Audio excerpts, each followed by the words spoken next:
जय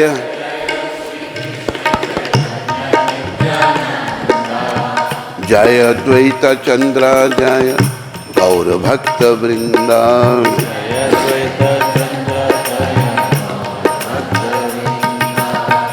कृपा करी सबे मेली कर करुणा।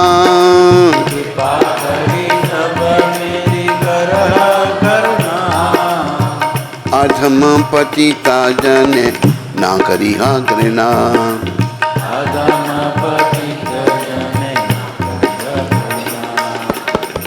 जय जगन्नाथ जय जगन्नाथ दीना बंधु जय जगन्नाथ जय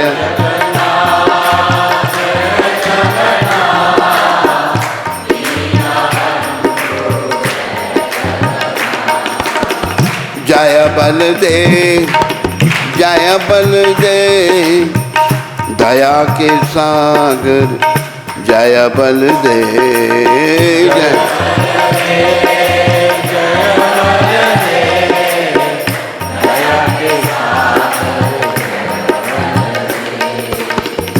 जय सुभद्रा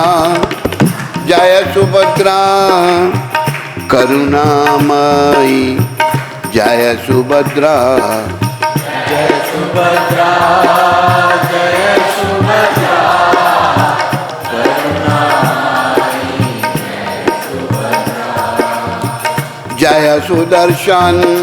जय सुदर्शन भक्तों के रक्षक जय सुदर्शन जय सुदर्शन भक्तों के रक्षक। बोलो जगन्नाथ भगवान की, बोलो बलदेव भगवान की, बोलो जगन्नाथ भगवान के भक्तों की, बोलो सुभद्रा माता की, बोलो सुदर्शन चक्र जी महाराज की। आज बड़ी सुंदर कथा आ रही है। ये बड़ी प्रिय है मेरी कथा। एक माता की कथा है जगन्नाथ जी की, जो बहुत बड़ी भक्त हुई, माता कर्मा भाई उनका नाम। बोलो कर्मा भाई माता की। बड़े ध्यान से ये कथा सुनो। एक बार श्री क्षेत्र में एक भक्ता थी जिनका नाम करार देवी था। लिखा उधर, कर्माबाई नाम भगवान ने दिया था उसको। करार देवी नाम था उनका। वे धार्मिक नियमों तथा उनके परिणामों के विषय में कुछ भी नहीं जानती थी, किंतु गहन वात्सल्य एवं स्नेहवश वे नियमित रूप से प्रातःकाल खिचड़ी पकाती थी। भगवान के लिए खिचड़ी बनाती थी वो, तथा उसे भगवान जगन्नाथ को अर्पित करती थी। श्री जगन्नाथ स्वयं उनके घर आते और उनके द्वारा लगाए गए भोग को प्रेम सहित स्वीकार करते। ये थी, ये नहीं कि अपने मूर्ति को या चित्र को, साक्षात भगवान आके खिचड़ी खाते थे उसके हाथ से। कैसी माता होगी, कितना भाव होगा उसके हृदय में, ये ना विचार करो सारे। मंदिर का प्रसाद भी इतना स्वादिष्ट नहीं होता था जितनी करार देवी द्वारा भोग अर्पित की गई खिचड़ी। उसमें भाव, भगवान तो भाव के हैं, भूखे। याद रखो,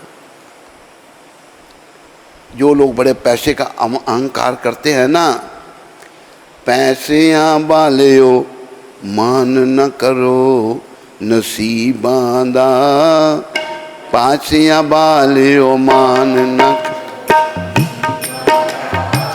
रब जे मेहमान बने सदा गरीबांदा, रब जे मेहमान बने।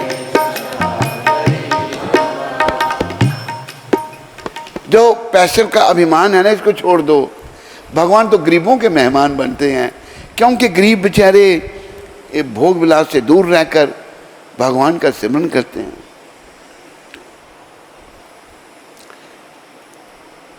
यदि उन्हें खिचड़ी पकाने में देर हो जाती तो भगवान उत्सुकता पूर्वक कहने लगते, जल्दी कर माँ। भगवान माता कहते जल्दी कर माँ, जल्दी पकाओ माता। भगवान बारंबार उन्हें कर्मा कहकर संबोधित करते, इस कारण से उनका नाम कर्मा हो गया। बोलो कर्मा बाई माता की। सारी माताएं से प्रेरणा लो। आप इतना भाव आपके अंदर जागृत हो जाए, ये कलयुग की बात है, सतयुग की नहीं है, कि भगवान आपके हाथों से आके खाएं। हो सकता है, क्यों नहीं हो सकता, पर हमने पहले ही कुछ नहीं होगा। कितने मिलते भगवान, कितने देखे भगवान। अरे देखने वालों ने देखे, तुम भी देख सकते हो, लेकिन पहले ही हम वो क्या कहते हैं, हमारी डोगरी भाषा में कहा है, सेंथियाँ छोड़ देते हैं। नहीं भगवान नहीं, भगवान तो मिलना चाहते हैं, हम योग्य नहीं बनते। योग्यता है भाव और भक्ति और कुछ नहीं। इसलिए उनका नाम कर्मा पड़ गया। एक दिन कर्मा के घर एक साधु आया। वह धाम में जाने वाले साधुओं की सेवा करती थी। वो यह सब केवल इसलिए संभव था क्योंकि वे भगवान जगन्नाथ को अति प्रिय थी। इस साधु ने इन्हें बिना स्नान किए भोग पकाते हुए व पकाने के पात्र को स्वच्छ करते देखा।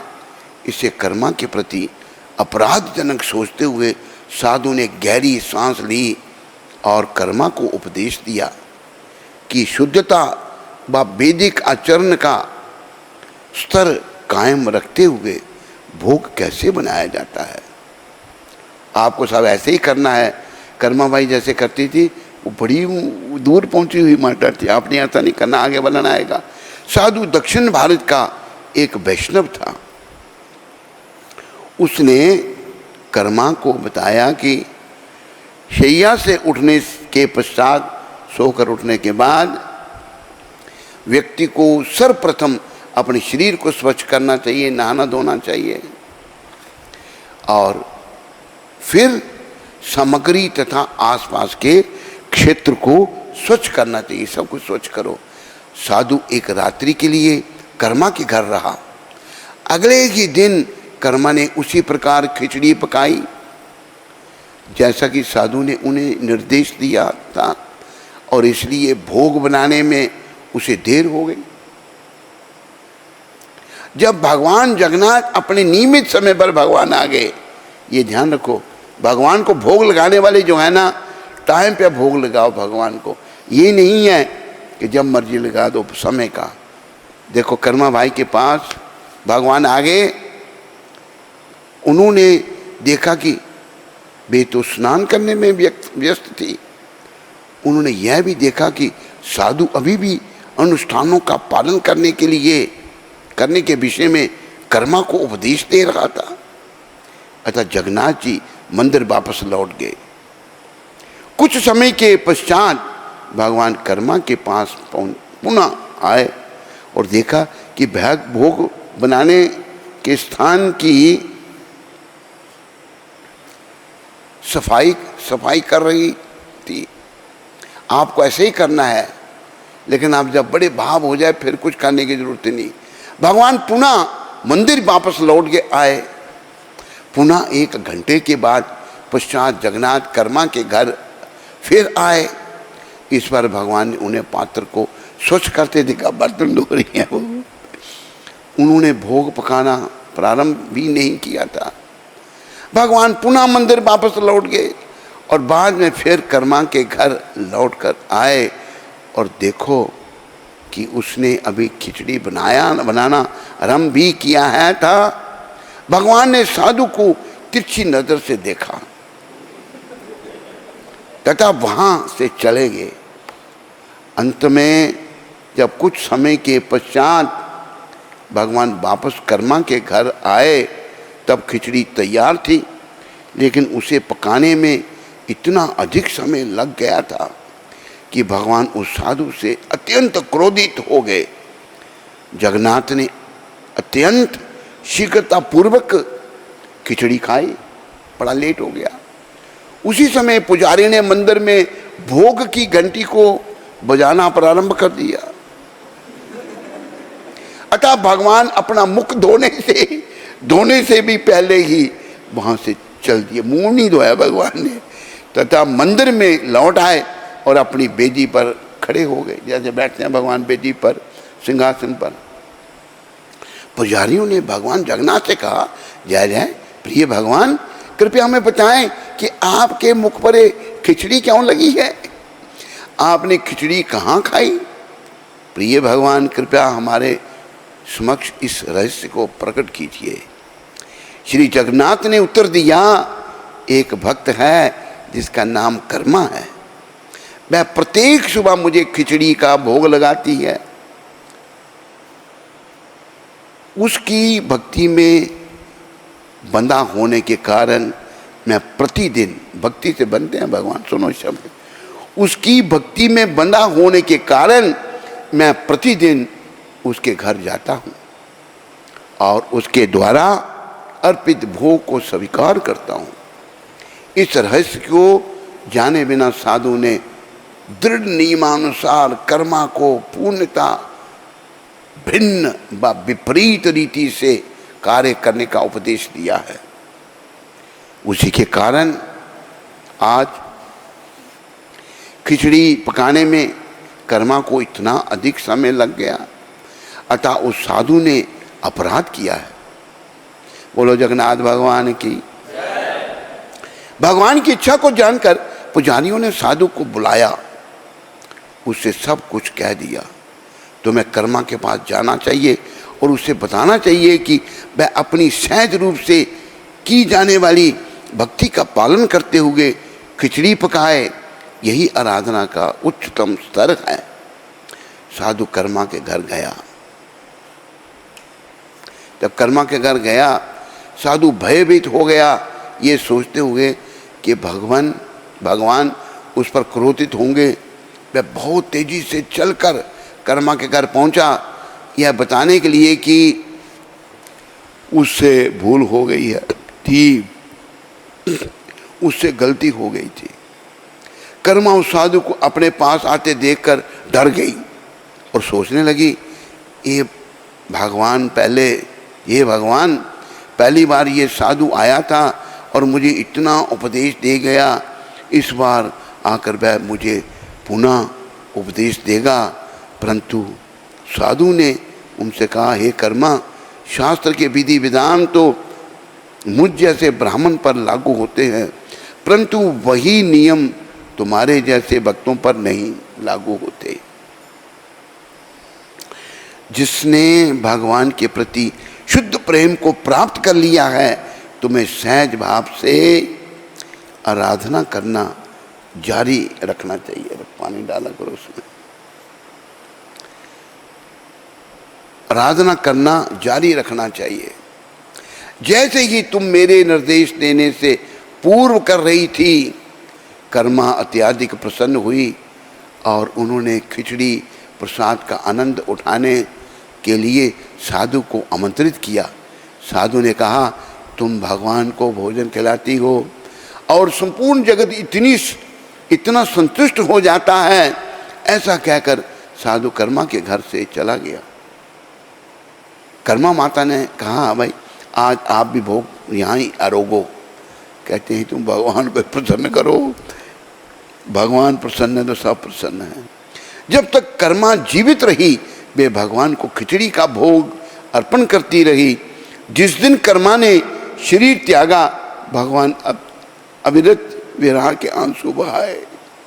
कर्मा ने जब शरीर छोड़ा, परमपिता जगन्नाथ भगवान रो रहे हैं। देखो कैसा भक्तों से प्रेम करते हैं। गहन दुख के कारण उन्होंने कोई भोग स्वीकार नहीं किया। भोग लगे उनको इतने, भगवान स्वीकार नहीं कर रहे। पुजारियों ने इस बात की जानकारी राजा को दी। राजा भगवान के पास गए और उनसे पूछा, हे मेरे स्वामी, आप आज चिंतित क्यों हैं? आप आज कोई भी भोग स्वीकार क्यों नहीं कर रहे हैं? पहले तो भगवान कुछ बोल नहीं पाए, वे दिल खोलकर रोते रहे। भगवान रो रहे हैं। बारंबार पूछने पर अंत में उन्होंने रोते रोते कहा, आज मेरी माँ चली गई। देखो भगवान कितने दयालु हैं। कर्मा कुंड ने अपनी माँ बनाया था। बोलो मोर मुकुट बंसी वाले की, बोलो जगन्नाथ भगवान की। अब मेरे साथ, अब वे मेरे साथ नहीं है, मुझे खिचड़ी कौन खिलाएगा। देखो ये है भगवान का प्रेम। बस भगवान तो प्रेम के भूखे हैं। शब्द कहे हैं राम ही केवल प्रेम प्यारा, राम ही के जान लई सो जानन हार, जान लई। देखो भगवान को केवल प्रेम प्यारा और कुछ प्यारा नहीं उनको। आप कहो कि हम पैसे देके उनको खुश करेंगे, ठीक है, उनकी सेवा में कोई लगाओगे पुण्य मिलेगा, लेकिन भगवान तो प्रेम से खुश होते हैं। राजा ने कहा आपने उन्हें धाम में क्यों भेजा। भगवान ने जवाब दिया मैं अपने भक्तों को लंबे समय तक इस मर्त जगत में नहीं रखना चाहता, क्योंकि यहाँ दुख व कष्टों से, ये दुख व कष्टों से पूरा है, पूर्ण है। यहाँ दुख ही दुख है, याद रखो सुख नहीं है। राजा ने कहा जोड़कर कहा भगवान आपके लिए जितना प्रेम कर्मा के हृदय में था उस स्तर बा मात्रा में हमारे हृदय में आपके प्रति प्रेम नहीं है, किंतु हम उनके नाम से प्रतिदिन आपको खिचड़ी का भोग अर्पित करेंगे। आज भी कर्मा भाई की खिचड़ी अर्पित होती है जगन्नाथ जी को। उसी समय से ऐसा कहा जाता है कि भगवान जगन्नाथ को 56 भोग अर्पित करने से पहले खिचड़ी का भोग इन शब्दों के साथ लगाया जाता है। यह कर्मा की खिचड़ी है, यह कर्मा की खिचड़ी है। तो भगवान कर्मा जी से इतना प्रेम था कर्मा भाई की, भगवान स्वीकार करते हैं। श्री वृंदावन में भगवान जगन्नाथ का आगमन, भगवान वृंदावन में भी आए हैं। आज से लगभग 500 वर्ष पूर्व की बात है। श्री वृंदावन में यमुना तट पर फरीदकोट पंजाब के एक, देखो आपके पंजाब के संत थे, फरीदकोट पंजाब के एक वैष्णव भक्त हरिदास जी भजन करते थे। कहां पर? वृंदावन में। बोलो शिला हरिदास जी महाराज की। आपके पंजाब के भी महान भक्त जगन्नाथ जी के थे। उन्हें अलौकिक प्रेम प्राप्त था, बड़ा प्रेम था उनके हृदय में, और अपने प्राणाधार के दर्शनों की प्रबल उत्कंठा में वे सोते जागते कि मुझे मेरे प्राणाधार भगवान दर्शन देंगे। उत्कंठा में सोते जागते, उठते बैठते, विरहा अश्रु बहाते रहते, रोते रहते बेचारे। निरंतर कीर्तन, भगवान भगवत प्रार्थना और सुमन से अपने हृदय में उठे विरहा और दीनता के सागर में हरिदास जी डूब गए। दीन वत्सल प्रेम सिंधु करुणा वरुणाले भगवान भी भक्त का विरहा नहीं सह सके और प्रकट हो गए, भगवान प्रकट हुए उनके। महात्मा जी निर्निमेष नेत्रों से उनका दर्शन करने लगे। जब भगवान ने अपने रूप रस की माधुरी के पान में निमग्न हरिदास को चेत कराया तो उन्होंने अपना मस्तक भगवान के श्री चरणों पर रख दिया। श्री भगवान अमृत सिक्त मधुर वाणी से बोले तुम जगन्नाथपुरी जाओ। बोलो जगन्नाथ भगवान की, बोलो शिला हरिदास जी महाराज की। इस वर्ष आषाढ़ में विग्रह परिवर्तन होगा। आषाढ़ मास आ रहा था, तो जब 2 आषाढ़ क्या कब होता है विग्रह परिवर्तन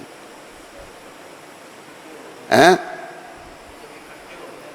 हाँ, कौन सी स्थिति होती है पता नहीं है। जब कोई 2 आषाढ़ कुछ इकट्ठे होते हैं, हमारे कहने ऐसे होते हैं, तो दो चार जब इकट्ठे होते हैं तो भगवान के विग्रह परिवर्तित होते हैं।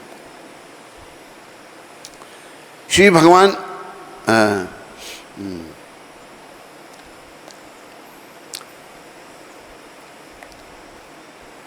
श्री भगवान अमृत सिक्त मधुर वाणी से बोले, तुम जगन्नाथपुरी जाओ, इस वर्ष आषाढ़ में विग्रह परिवर्तन होगा। प्रथम विग्रह तुम ले आओ और इस स्थल पर वृंदावन में स्थापित करो। ये वही जगन्नाथ जी का मंदिर है। वहाँ सेवा मिलेगी हमको, वो करनी है। ठीक है, तैयार कर भक्त, मैं सब प्रकार से तुम्हारी रक्षा करूंगा। भगवान की आज्ञा अनुसार सहयोग शिष्यों को लेकर कीर्तन करते हुए महात्मा जी जगन्नाथपुरी को की ओर चल दिए। जगन्नाथपुरी जी की ओर चल दिए। हरिदास जी उनका नाम था। और 4 महीने में वे वहाँ पहुँच गए। पुरी में रथ यात्रा महोत्सव और विग्रह परिवर्तन योग था। प्रत्येक 36 वर्ष पश्चात जब एक वर्ष में 2 आषाढ़ आते हैं, एक वर्ष में 2 आषाढ़ आते हैं, वही मैंने पहले ही थी कहना, तब जगन्नाथ जी का कलेवर विग्रह बदले जाते हैं। हरे कृष्णा हरे कृष्णा कृष्णा कृष्णा हरे हरे, हरे राम हरे राम हरे कृष्णा कृष्णा कृष्णा हरे हरे, हरे राम राम राम हरे हरे, हरे कृष्णा कृष्णा कृष्णा हरे हरे, हरे राम। कर्मा भाई माता धाम में चली गई और हमें यहाँ पर आंसू दे गई। धन है कर्मा भाई, आप धन है आपकी भक्ति। महा महोत्सव में पुरी पहुँचे भक्त हरिदास जी ने महाराज प्रताप रुद्र को भगवान की आज्ञा कह सुनाई। तब राजा ने कहा कि उन्हें तो भगवान की ऐसी कोई आज्ञा नहीं। भगवान ने हरिदास जी को भेजा जो आपके पंजाब के थे, लेकिन राजा कहते हैं कि मुझे तो कोई ऐसी आज्ञा नहीं हुई है। अतः उन्होंने समुद्र में विग्रह प्रवाहित की जाने की प्राचीन परंपरा को तोड़ने में अपनी असमर्थता बताई। राजा ने मना कर दिया। पहले भगवान के विग्रह जो थे उनको समुद्र में डाल देते थे और होता क्या है, भगवान के विग्रह नीचे चले जाते थे कि मैं नहीं दे सकता विग्रह, ये हमारी परंपरा है। तब हरिदास जी अन्न जल त्याग कर समुद्र तट पर एकाग्र चित्त से भगवान की उसी छवि का ध्यान करने लगे जिसके दर्शन उन्होंने वृंदावन में किए थे। अर्धरात्रि के समय राजा प्रताप रुद्र के स्वप्न में प्रकट होकर जगन्नाथ जी ने क्रोधित भाव भंगिमा युक्त मेघ सी गंभीर वाणी में कहा, वेद साधु मेरी आज्ञा से ही आए हैं, तुम भक्तों का तिरस्कार करते हो, जाओ उनसे क्षमा मांगो और उनकी आज्ञा का पालन करो। प्रताप रुद्र भी बहुत बड़े भक्त थे। अब से मेरा प्रथम विग्रह वृंदावन में रहेगा। अब से मेरा जो प्रथम विग्रह है ये विग्रह वृंदावन में रहेगा। राजा ने भक्त हरिदास को जगन्नाथ जी, बलदेव जी, सुभद्रा की जी और सुदर्शन चक्र जी के विग्रहों के साथ एक विशाल रथ में सेना सहित वृंदावन भेज दिया। वृंदावन पहुंचकर अपनी भजन स्थली पर ही सुरमय मंदिर बनवाकर हरिदास जी ने विग्रहों की स्थापना की। वह सुंदर मंदिर, वही दिव्य विग्रह, वही दिव्य स्थान आज भी यमुना के तट पर स्थित है। अगर जगन्नाथ जी ने चाहा तो वो सेवा हमको देंगे, दी भी थी उन्होंने, लेकिन बीच में कोई गड़बड़ हो गई है। इसे जगन्नाथ घाट कहा जाता है। वो घाट ही जगन्नाथ जी का है। आज भी यहाँ अपूर्व दिव्यता, आध्यात्मिक संबंधन और शांति का साम्राज्य साथ छाया हुआ है। यहाँ भजन में स्वाभाविक मन लगता है। जगन्नाथ मंदिर का जीर्णोद्धार शिला प्रभुपाद जी महाराज के शिष्य गोलोकवासी स्वामी शिला ईश्वरपुरी जी महाराज ने किया था। बिल्कुल सही है, ईश्वरपुरी जी प्रभुपाद के शिष्य थे, हमारे गुरु भाई थे। बोलो जगन्नाथ भगवान की, बोलो बलदेव भगवान की, बोलो सुभद्रा माता की। हम जाएंगे उनके पास, वो प्रेरणा हुई है, तुम्हें भी साथ चलना पड़ेगा, हैं? ठीक, अभी उनकी सेवा ले ही नहीं थी हमें ना। बड़ा सुंदर देखो प्रसंग है कि भगवान पुरी से आए हैं, हैं? हाँ, इन्हीं विग्रह में, इन्हीं, तभी तो भगवान यहाँ आए। और ये जो विग्रह जगन्नाथ जी के वृंदावन में हैं अभी, तो प्रभुपाद जी ने भी लिखा है इनके बारे में, लिखा है इन विग्रहों के बारे में प्रभुपाद जी ने। तो चैतन्य महाप्रभु जब अभी लीला संवरण करनी थी तो जगन्नाथ जी के मंदिर में गए और पाठ बंद हो गए। जगन्नाथ जी के जो ये क्या कहते हैं कपाट, पाठ बंद हो गए। एक पंडा अंदर था, उसने क्या देखा, महाप्रभु प्रेमावतार जाके जगन्नाथ विग्रह में जाके लीन हो गए। भगवान का शरीर महाप्रभु का शरीर किसी को नहीं मिला था, वो तो भगवान है, जगन्नाथ जी में समा गए थे।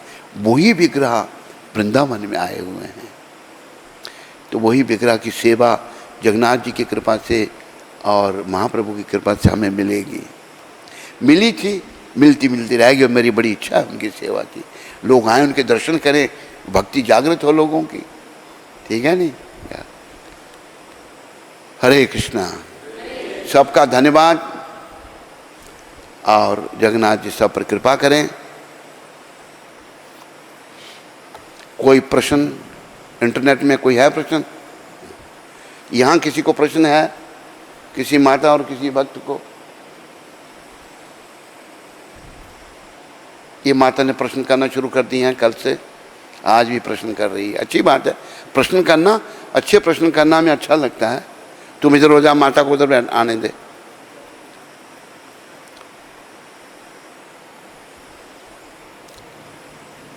बोलो माता जी।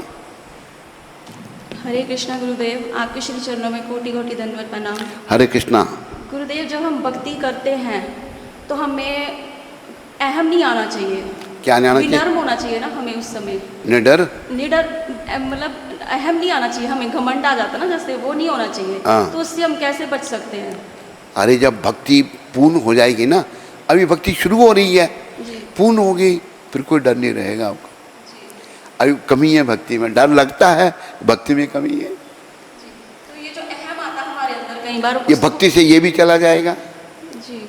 भक्ति से ये बीमारियां जाएंगी अहंकार की, मैं शरीर हूँ, मैं स्त्री हूँ, मैं पुरुष हूँ, मैं गोरा हूँ, मैं काला हूँ, ये अहंकार है, ये भक्ति से जाएगा। जी गुरुदेव। देखो थोड़ी सी एक बात बता दूँ आपको, सारी माताएं ध्यान से सुनो। भक्ति माता हैं और भक्ति माता के दो पुत्र हैं। पुत्र हैं ज्ञान और वैराग्य। समझाई? बोलो हाँ का। अरे पीछे पीछे माता, माता बैठी है तो पीछे कहाँ जा रहा है? तेरे पीछे माता बैठी है,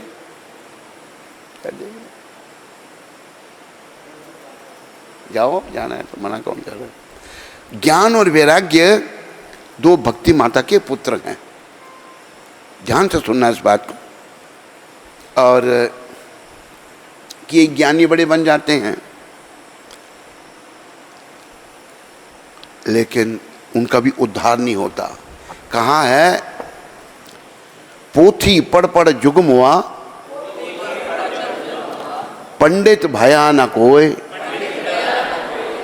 ढाई अक्षर प्रेम के, पढ़े सो पंडित होए। जिसके अंदर प्रेम जागृत हो गया वो सबसे बड़ा पंडित है। बात समझ में आई? तो मां भक्ति स्त्री है, माया भी स्त्री है। माया, हम सब भी माया के अधीन हैं। अगर हम भक्ति करेंगे ना तो हम राधा रानी के अधीन हो जाएंगे। कहा गीता में भगवान ने, महात्मा नस्तु माम पार्थ देवीं प्रकृतिम आश्रिता भजन्ते अनन्य मनसो ज्ञत्वा भूतादिम अव्ययम्। ये पार्थ जो मेरा अनन्य भाव से भजन करते हैं, महात्मा नस्तु, वो महात्मा है।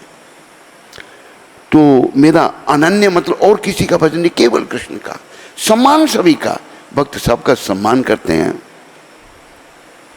भजनते अनन्य, अनन्य भाव से मेरा भजन करते हैं, तो वो देवी प्रकृति में आश्रिता, मेरी देवी प्रकृति के यानी कि राधा जी के अधीन हो जाते हैं। राधा जी जो हैं भक्ति स्वरूपा हैं, भक्ति की इंचार्ज हैं। गौलोक धाम राधा जी के अधीन है, वृंदावन भी राधा जी के अधीन है। अच्छा, जो लोग ज्ञानी बन गए उनको अभिमान आ गया। ज्ञान है, भक्ति नहीं है ना। ज्ञान अगर भक्ति के साथ होगा अभिमान नहीं आएगा। अभी तक हमारे गुरु महाराज कितने ज्ञानी थे प्रभुपाद, सारी दुनिया को कन्विंस किया, लेकिन विनम्रता की मूर्ति थे। आपने तो सुना, मैं साथ रहा हूं उनके, देखा, बड़े नजदीक से देखा उनको। बात सुना दूं एक विनम्रता की, आंखें मत बंद करो, माला फेंक दो तेरे पर, ये आंखें खोल, माला नहीं फेंकूंगा मैं। किसी माता ने बड़े भाव से बनाई है, ये दिव्य माता ने बनाई है ना। दिव्य माता कहाँ, बड़े भाव से रोज माला बनाती है। मेरे गुरु जी को भी होनी चाहिए ना। तो भक्ति स्त्री है, मायावी स्त्री है। अगर आप ज्ञानी बने तो ज्ञान पुरुष है, माता के भक्ति के बेटे हैं ज्ञान, तो हुआ होगा क्या, आप भक्त नहीं है तो पुरुष को स्त्री आकर्षित कर लेती है, ज्ञानी को माया आकर्षित कर लेगी। समझा ही नहीं, बोला करो, माताओं भी बोलो। ये बाद में नहीं, इकट्ठे बोलना है। अगर आप भक्त हैं तो आप भक्ति स्त्री हैं। अब ज्ञानी नहीं है कोई चिंता नहीं, वैरागी नहीं है कोई चिंता नहीं। शबरी क्या थी? शबरी ना ज्ञान ना वैराग्य, अनपढ़ गंवार, जंगली भीलों की कन्या, पर भक्त थी। भगवान आके झूठे बेर, उसको ये भी नहीं कि झूठनी भगवान को खिलानी चाहिए, झूठे बेर भगवान को खिला ली, भगवान खा रहे। झूठे फल शबरी के खाए, बहुविधि स्वाद बताई। झूठे फल शबरी के खाए, बहुविधि स्वाद बताई। सबसे ऊंची प्रेम सगाई, सबसे ऊंची। दुर्योधन का मेवा त्यागे, दुर्योधन का मेवा त्यागे। साग बिदुर घर खाए, साग बिदुर घर खाए। सबसे ऊंची प्रेम सगाई, सबसे प्रेम के बस नृप सेवा कीनी, प्रेम के बस नृप सेवा कीनी। आप बने हरि नाई, आप बने राय सुयज्ञ युधिष्ठिर कीनो, राय सुयज्ञ तामे झूठ उठाई, ताम प्रेम के वश पार करत हांके, ओ प्रेम के वश पार करत हांके। भूली गए ठकुराई, भूली गए ऐसी प्रीति बड़ी वृंदावन, ऐसी प्रीति बड़ी वृंदावन। गोपियन नाचन जाई, गोपियन सूर क्रूर एहि लायक नाही, सूर क्रूर एहि लायक ना। कहाँ लग करूं बड़ाई, कहाँ लग करूं बड़ाई। सूरदास जी लिख रहे हैं ये सबसे ऊंची प्रेम से गाई, भगवान को प्रेम अच्छा लगता है और कुछ नहीं अच्छा लगता। तो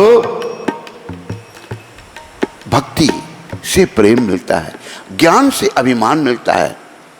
एक विरागी देखिए हमने, बड़ा विराग, केवल लंगोटी पहनी, सर्दी हो गर्मी हो, सर्दियों में काली मिर्च खाते थे, पंखते थे, चाल खा रहे हैं, गर्मी सहन, सर्दी सहन करने के लिए खाली दूध पीते थे, क्या दूधाधारी बाबा। फिर उन्होंने नमक नहीं और मीठा नहीं और अन्न नहीं खाना, खाते ही नहीं थे वो। लेकिन इतने विरागी थे, लेकिन जब शरीर कैसे छूटा उनका, हरिद्वार रहते थे, बीमार हो गए, कार में डाला, हॉस्पिटल ले जाने कर कार में ही शरीर छूट गया। विरागी को भी अभिमान आ जाता है। मैंने देखा उन विरागी की, मैंने सेवा की है। मेरी माँ बड़ी भक्त थी कि जा उनके चरण दबा, तो मैं कपड़े खोल के उनके चरण दबाता था, धोती पहन के, छोटा था मैं। लेकिन एक बार मैं उनकी चरण सेवा कर रहा हूँ, मैं बच्चा हूँ, एक सेठ जी आ गए, मेरी छुट्टी कर दी उन्होंने। मुझे खराब लगा, देखो प्रेम नहीं है, विरागी बड़े जबरदस्त है। अरे लून बलूना, लून नमक भी नहीं, मीठा भी नहीं खाना, कितना त्याग है, लेकिन प्रेम नहीं जागृत हुआ। मैंने उसी टाइम अनुमान लगा लिया, मैं गड़बड़ाई। फिर उन्होंने क्या कहा, एक घोषणा करा दी अपने आप को, राम जी का वो अनुयायी बताते थे कि मैं सबको सीता राम लक्ष्मण हनुमान जी के दर्शन कराऊंगा। ढंढोरा पिट गया, पुरानी बात है, बात होगी कोई 50 साल पहले की है, ज़्यादा कम भी हो सकता है। ढंढोरा पिट गया, पहले तो इंटरनेट कुछ भी नहीं था, दुनिया आ गया, हम भी चलेंगे वहाँ पर, सिंहासन बना दिया, भगवान आके बैठेंगे, वहाँ बाबा जी पास में खड़े हैं, ऐसे आते हैं भगवान किसी के कहने से। कोई भगवान, लोगों ने कहा ये बाबा, लोग मारने आए और बड़े शेर ने बचा के कुटिया में घुसेड़ दिया, बाबा को मार देंगे लोग, ये क्या क्या कहाँ इधर, कोई दर्शन तो इसमें कुछ भी नहीं है। तो प्रेम से भगवान मिलते हैं भाई, ये सारा बनना रहा, अभी टाइम नहीं है। दुर्योधन के घर में भगवान ने मेवा त्यागे, विदुर जी के घर में साग खाया और जूठे फल शबरी के खाए, बड़ा स्वाद लग रहा है। प्रेम के अर्जुन का रथ चलाया और मालक त्रिलोकीनाथ अपने भक्त के वो सेवक बन के रथ चला रहे हैं। आप बने अच्छा, प्रेम के बस नृप सेवा की नहीं, भगवान नाई भी बन गए थे। एक नाई भक्त थे, सैन नाई उनका नाम था, वो बड़े भक्त थे भगवान के। साधु संत उनके पास आते थे। एक दिन वो राजा की सेवा करने जा रहे, मालिश करनी थी राजा को। जब मालिश करनी थी तो क्या होगा, 50 संत आ गए और राजा की सेवा छोड़ के साधु की सेवा में लग गए। देरी हो गई और जिनके वो भक्त थे तो लोकीनाथ सोचने लगे कभी राजा की सेवा नहीं करेगा, राजा नौकरी से निकाल देगा और सेवा पूजा खत्म हो जाएगी, संत सेवा कैसे करेगा। भगवान ने उनका सैन नाई का रूप धारण किया, चले गए, राजा को मालिश की। आज बड़ा मालिश में मजा आ रहा है राजा को। राजा कहता है, सैन आज बड़ा आनंद आ रहा है। कहते हाँ महाराज, मैंने एक बड़े नाई से तेल लगाना सीखा था। अच्छा, पीठ चटका रहे हैं भगवान नाई के रूप में। अब पीठ चटका रहे हैं, आगे तेल का कटोरा पड़ा है, तो क्या हुआ कि भगवान खड़े हैं, पीछे राजा बैठा है, तेल में राजा देख रहा है, किरीटी कुंडल मोर मुकुट, पीछे देख रहा सैन, ये क्या। राजा सोच में पड़ गया, कौन है ये। इतनी देर में संतों की सेवा करके सैन जी आए। दरबान पूछता, सैन जी दोबारा क्यों आ गए। दोबारा, मैं तो पहली बार आ रहा हूँ। अंदर गए, जाके प्रणाम किया, राजा को जोहार किया कि महाराज देर हो गई, क्षमा करना। संत आ गए थे। सैन, पहले कौन आए थे। वो समझ गया एकदम झट में। राजा दंडवत प्रणाम की, सैन तुम धन्य हो, तेरा रूप धारण करके भगवान आए थे, किरीटी कुंडल, मुझे तेल के कटोरे में उनके दर्शन हुए, वो तेरा रूप धारण करके आए थे। सैन जी कहते हैं आप धन्य हैं हमारा, मेरे भगवान आ गए आपकी सेवा करके। तो वही यहाँ बनना है, प्रेम के बस नृप सेवा, नृप साधु की सेवा की, आप बने हरि नाई, हरि नाई बन गए। राय सुयज्ञ युधिष्ठिर कीनो तामे जूट उठाई। युधिष्ठिर मारे ने राय सुयज्ञ किया उसमें जूठ उठाई भगवान ने, प्रेम के बश पारस रथ हांक्यो भूल गए ठुकराई, रथ चलाया भगवान ने, ठुकराई भूल के, ऐसी प्रीति बड़ी वृंदावन, गोपियां नाच नचा रही हैं भगवान को। सूर क्रूर ए लायक नाही, कहाँ लग करूं बड़ाई। सूर जी कहते हैं मैं कहाँ तक आपकी बड़ाई करूं प्रभु। क्रूर, अपने आप को सूर जी क्रूर कह रहे हैं, मैं आपकी बड़ाई, आप कितने भक्त वत्सल हैं ये मैं नहीं बता सकता। बोलो भक्ति और भगवान की। बात मैं पूरी कर लूँ माता, आपका प्रश्न का उत्तर मिल रहा है ना, अब मिल गया और भी मिलेगा। वो ऐसा है कि ज्ञान वैराग्य दोनों पुरुष हैं, पर बेटे दोनों भक्ति माता के हैं। अगर आप ज्ञानी हैं, वैरागी हैं, माया आपको दबोच सकती है, पर अगर आप भक्त हैं, स्त्री भी भक्ति है, भक्ति भी स्त्री है, और आप भी भक्ति कर रहे हैं, ज्ञान वैराग्य करने भी है ना, तो आपको माया कुछ नहीं कहेगी। आप में अहंकार चला जाएगा, जो आपने कहा ना, सब दोष चले जाएंगे केवल भक्ति के द्वारा। सबको समझ आई माताओं? नहीं? अरे ऐसे किया एक माता, ऐसे किया मतलब नहीं, ऐसे किया तो नहीं, नहीं ऐसे बोलो, ऐसे।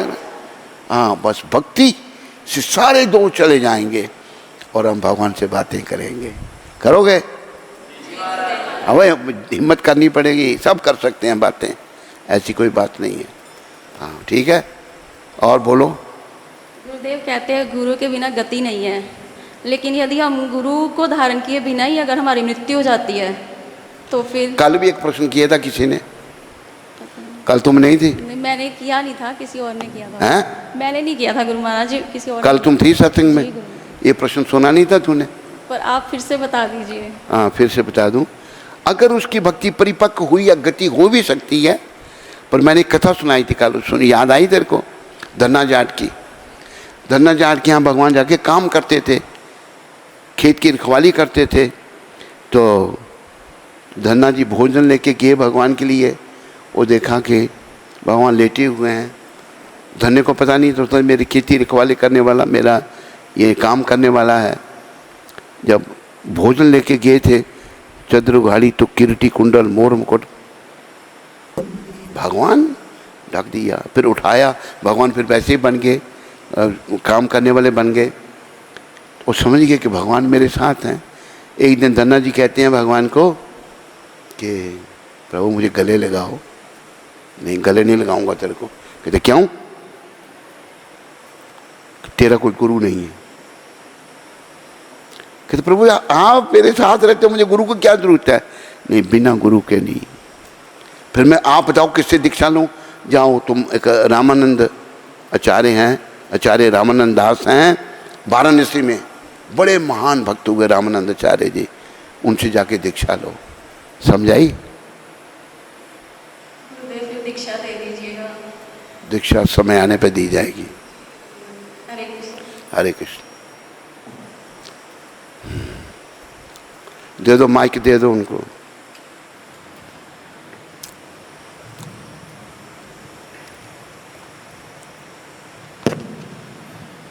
सीमा महेश्वरी माता अंबाला से।